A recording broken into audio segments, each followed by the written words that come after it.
Go ahead. Thanks, Jen. The president has had to address a series of natural disasters, other severe weather occurrences this year, from wildfires to hurricanes and now these tornadoes.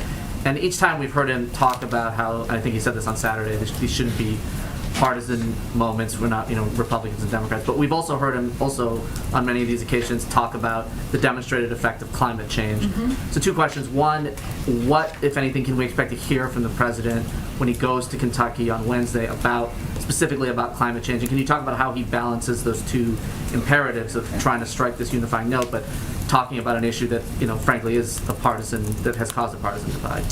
You're right. I'm not going to get ahead of what he's going to say in Kentucky. And as I noted in response to Kelly's question, I mean, that visit is really about him receiving an update of the work that's happening on the ground, hearing directly from leaders on what they need more from the federal government, if anything. And he's going to be very responsive to that and really trying to be a source of comfort to people who have gone through a devastating couple of days in their communities.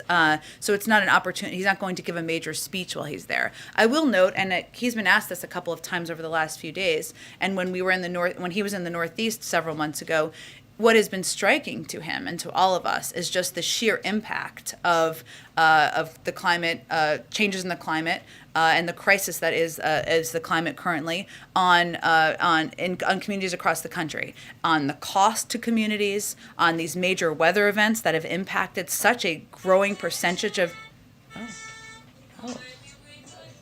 Okay. We're getting a little groovy in here. I like it. Okay.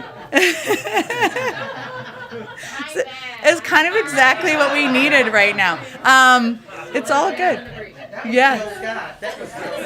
I was enjoying it thoroughly. We should turn it back on in a few minutes.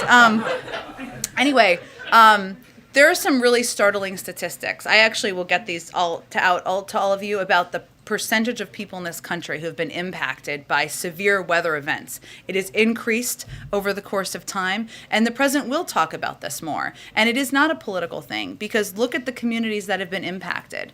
Red, blue, purple, no color at all. Communities that don't consider themselves political in any way, shape, or form. And this is certainly a driving reason why we need to do more to address the climate crisis. But let me get back to you with those statistics, which I think have really struck the president as the reason why we need to act. And along the same lines, the president, I think, said on Saturday that he would seek some input from the EPA about whether these specific tornadoes were caused by climate change, how much of a direct tie there was there. Has he gotten any feedback from them, and if so, what have they informed him about? I think he just answered a similar question this morning as well, and it is something that he'll just continue to discuss with his climate advisors and teams, and obviously local leaders as well, but I don't think there's any new assessment of it. He just knows that because of the changing climate, because of the threat the climate crisis poses, that we have seen more extreme weather events, and that is a reason to act.